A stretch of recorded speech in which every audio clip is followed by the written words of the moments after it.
এমনিতে মৃত্যুটা বেমক্কা হয়েছে, 42টা তো চলে যাবার বয়স নয়, এমনটাই লিখেছিলেন রাহুল অরুণোদয় বন্দ্যোপাধ্যায় 2018 সালের লেখা প্রবন্ধ বান্ধবী রাতে, যেটি প্রকাশিত হয় আর্টিস্ট ফোরামেরই একটি পত্রিকা থেকে।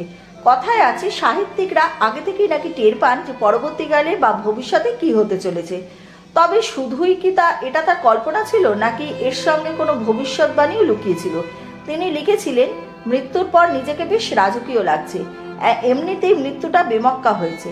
পাড়ার দুর্গাপুজোর ভাসান ছিল, শেষ সিঁড়িটা মিস করেছি। 42টা তো চলে যাবার বয়স নয়। বেরিয়ে এলাম জল থেকে, শরীর তুলছে অবশ্য অন্যরা, এখন ক্লাব ঘরে রাখা। হঠাৎ করে পাড়ার সবাই এমন ভিড় করে দেখছে যেন আমি কোনো সেলিব্রিটি, অথচ আমি কেউ নই। এই লেখার সঙ্গে বর্তমান বাস্তবের এই মিল এখনো বুক কাঁপিয়ে দেওয়ার মতন। এই কাকতালীয় মিল গায়ে যেন কাঁটা দেয়। এরপরেই আবার সূত্রের খবর, সহ অভিনেত্রী শ্বেতা মিশ্র বলেছেন তার শুটিংয়ের ঠিক আগের দিন রাহুল নাকি তাকে বলেন যে আমাদের তো আর দেখা হবে না। এটাই কেমন যেন একটা সত্যি হয়ে যায় রাহুলের জীবনে।